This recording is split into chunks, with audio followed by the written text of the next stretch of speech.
Second text comes from the prophet Isaiah, chapter 6, verses 1 through 8. Listen once more for the word of God. In the year that King Uzziah died, I saw the Lord sitting on a throne high and lofty. The hem of his robe filled the temple. Seraphs were in attendance above him. Each had 6 wings. With 2 they covered their faces, and with 2 they covered their feet, and with 2 they flew. And one called to another and said, "Holy, holy, holy is the Lord of hosts. The whole earth is full of God's glory." The pivots on the thresholds shook at the voices of those who called, and the house filled with smoke. And I said, "Woe is me! I am lost, for I am a man of unclean lips, and I live among a people of unclean lips.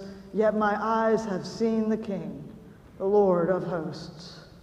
Then one of the seraphs flew to me, holding a live coal that had been taken from the altar with a pair of tongs.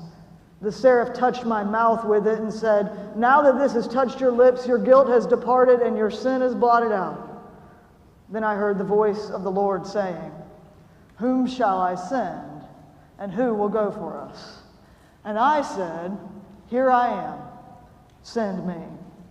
This is the word of the Lord. Thanks be to God. Once upon a time, well, that's how Isaiah may as well have begun, or perhaps a long time ago in a place far, far away. The practical effect is the same, a generic signifier to let us know that whatever is about to happen happened in some distant past, in a place far removed from this, where once there had been a king named Uzziah. The first verse of Isaiah 6 seems almost as interesting as the Chronicles text that Rosemary read earlier. King Uzziah, in our minds, bears no notoriety, recalls no scandals. The details of his reign, when, where, over whom, seem utterly inconsequential. We hear those opening lines of our text, and we're all set up for whatever nice little story I have to tell you, an innocuous legend of little consequence to modern living. But for Isaiah and his readers, the year King Uzziah died held enormous significance. Consider as a parallel in the year that the towers fell. We all remember with nostalgia, those of us who were alive, the prosperous before, walking right up to the gate of the airline, fewer lines, fewer lists, less fear.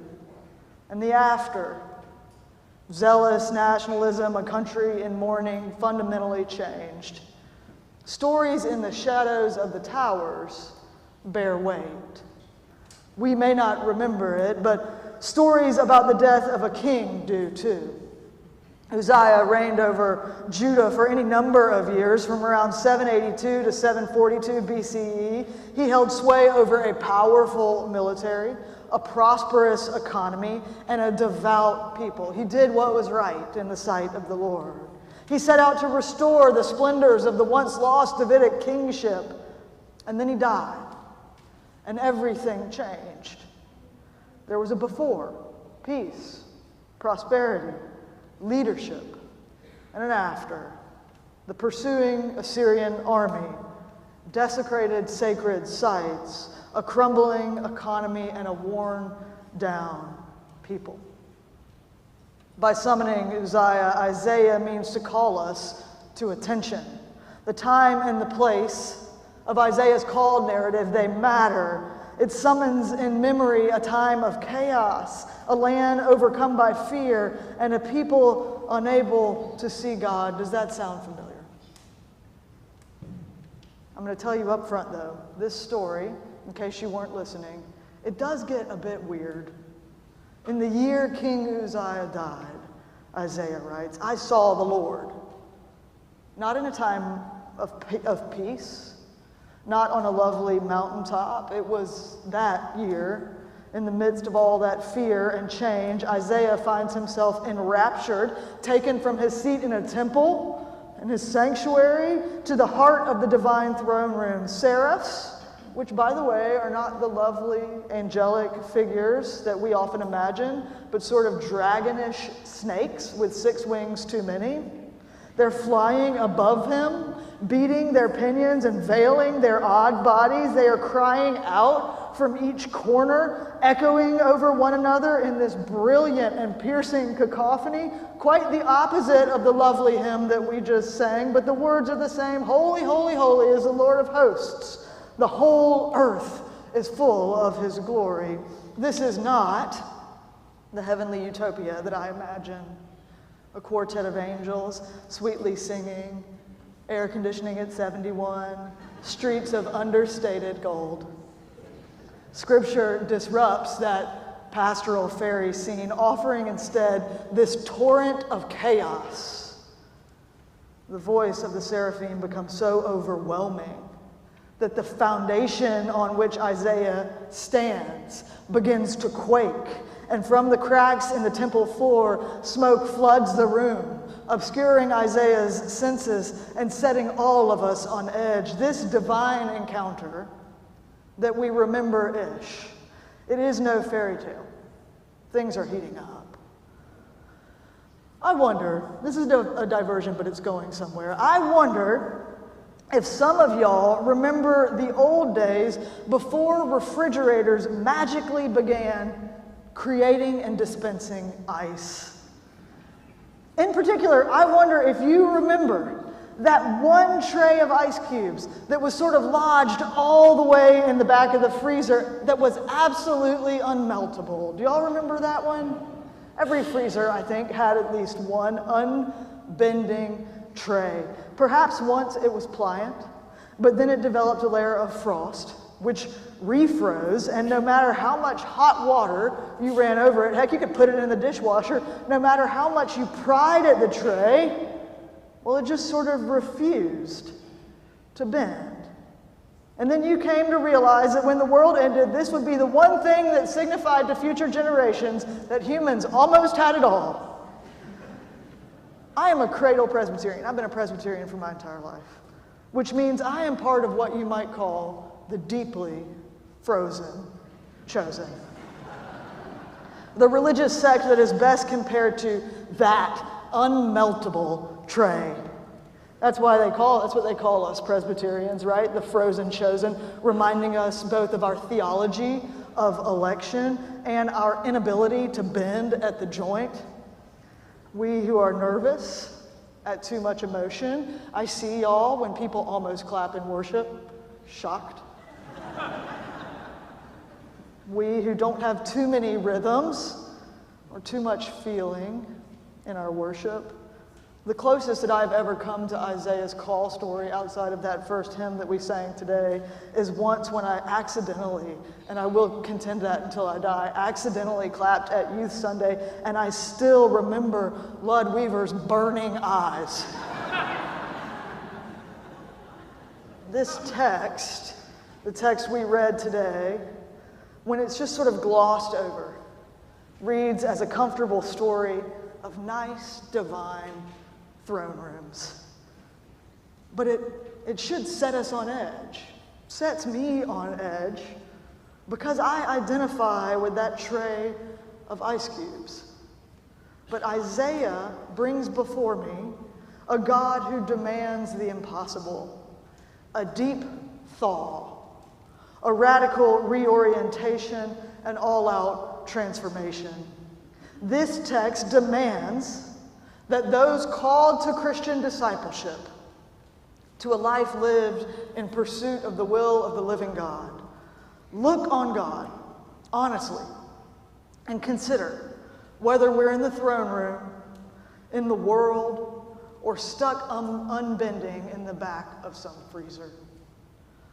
I'm going to tell y'all, there are too many Christians these days, Presbyterian or not, frozen chosen or not, who are stuck in the back of that freezer with me. For them and for us, Isaiah lays out an uncomfortable truth. You cannot encounter God, can't truly encounter God without change.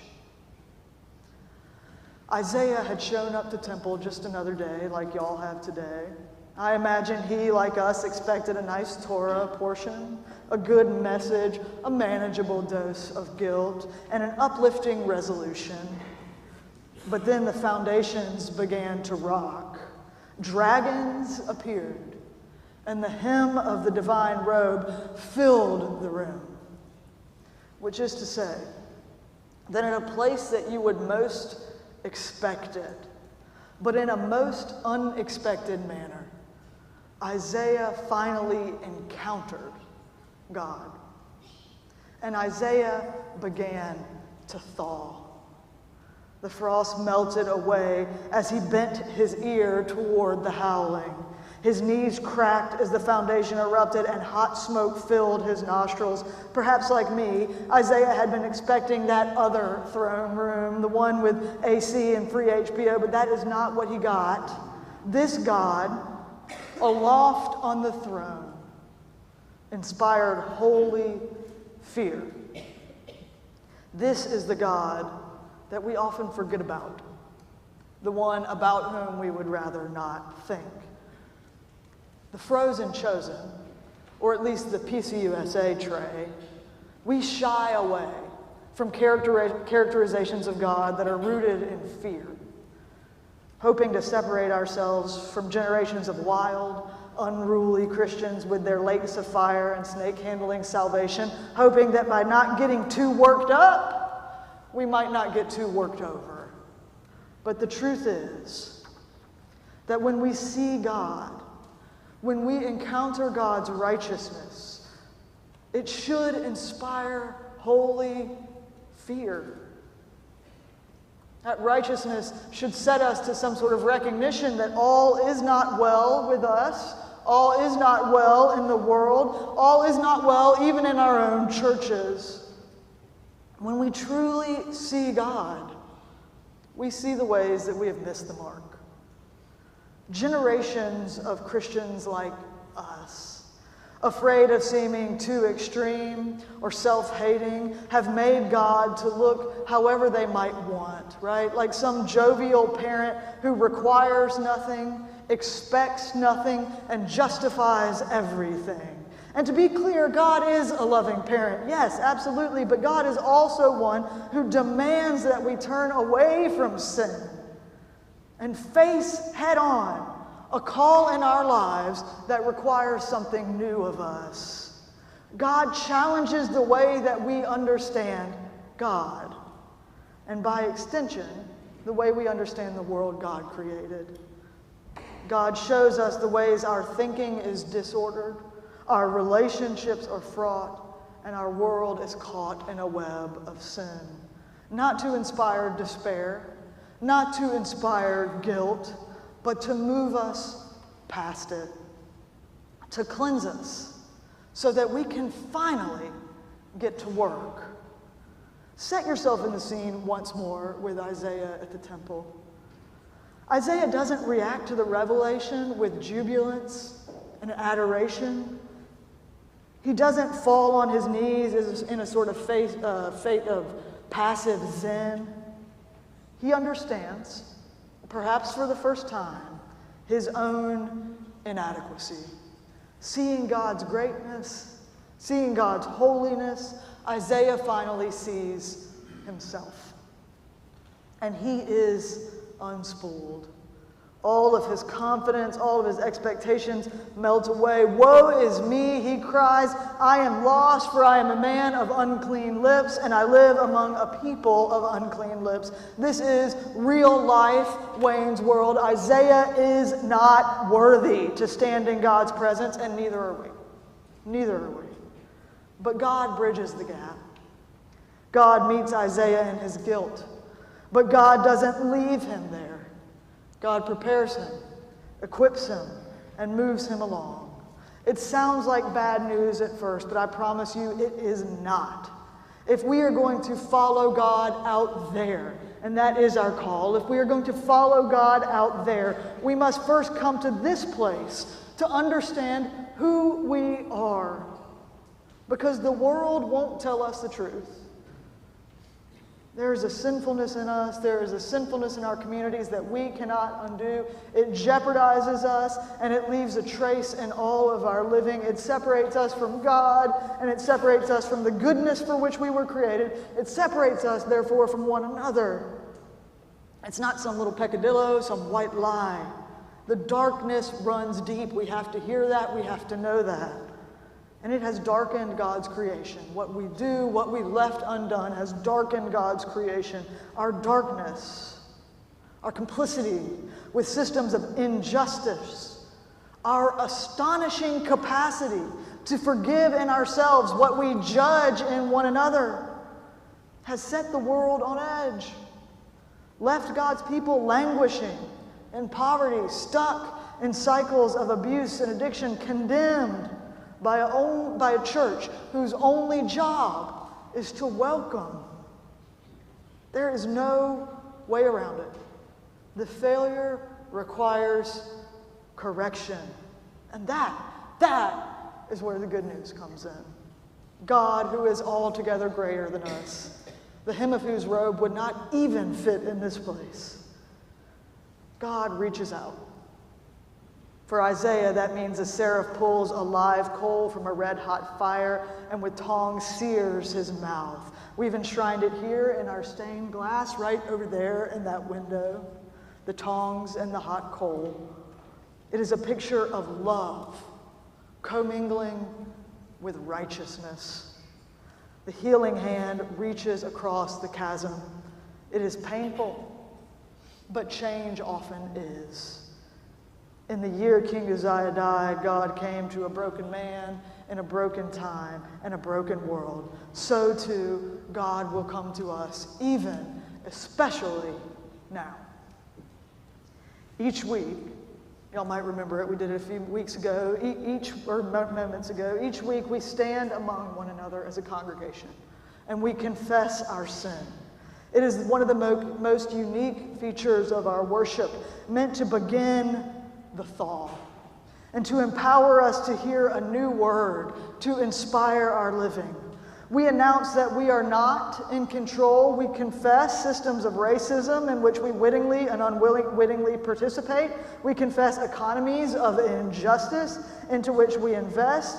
We confess simple meanness that often dictates our action. We acknowledge our brokenness and our contribution to the world's brokenness, and then God twists us out of our little ice trays, liberating us for what's next.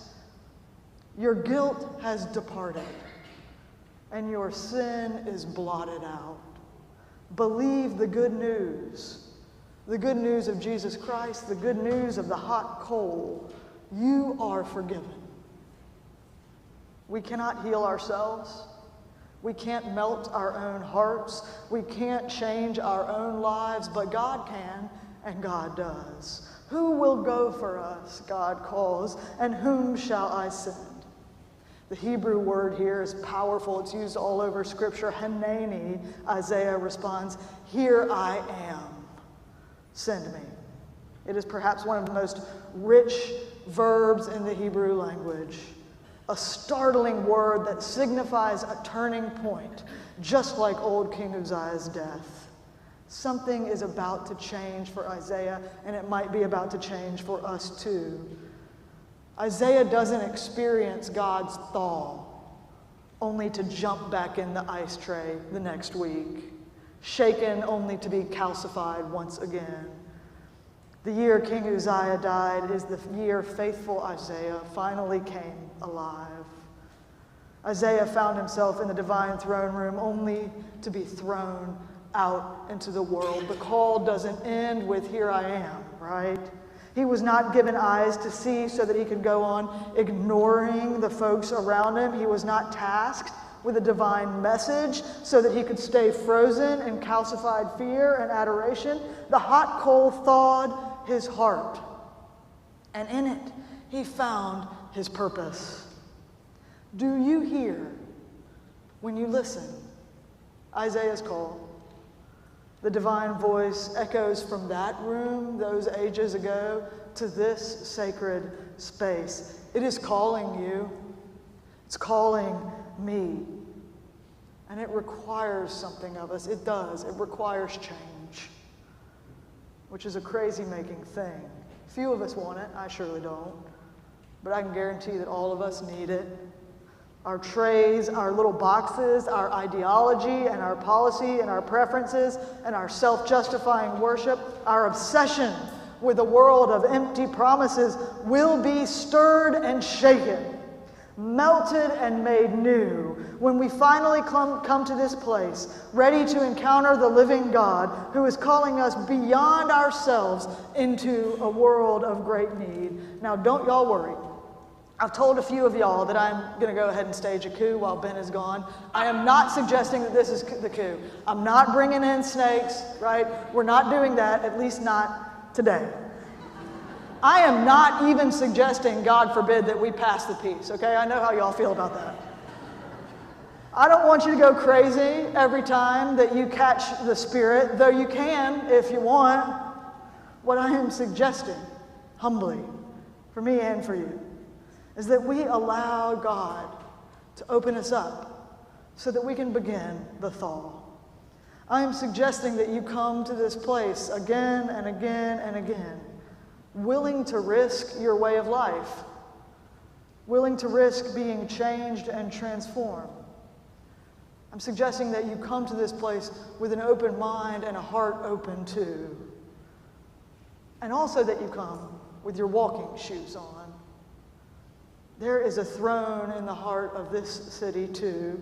There is a voice crying out for right worship, right living, for justice in our dealings with one another, in the way we spend money, in our politics, in our governance. And that voice, it is asking for a second, for a human echo. Here I am. It is kind of a fairy tale, but it is deadly serious.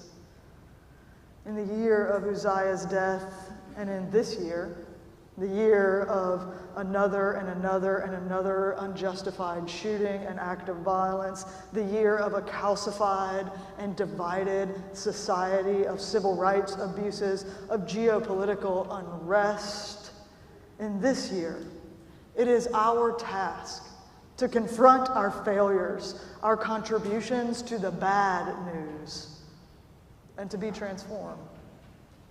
It is our task to become the good news to one another, to the poor, to the marginalized, to the forgotten, and to the grieving. That is the good news of the gospel. That is the good news of the incarnation, the good news that stretches from Exodus to Uzziah until it reaches our lips and we proclaim now and forever, send me. And though it is not a diet, hot coal, that we might choose, and though we may wish that we had not shown up for this particular fairy tale, there is nothing that we can do but receive the purification. It will shake our very foundations, that voice that is calling that hot coal diet.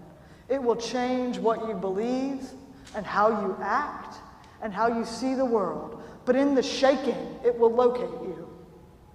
Unaware that we were lost, we will be found in the throne room, found in the terror, found in the midst of God's great creation. And we will be sent.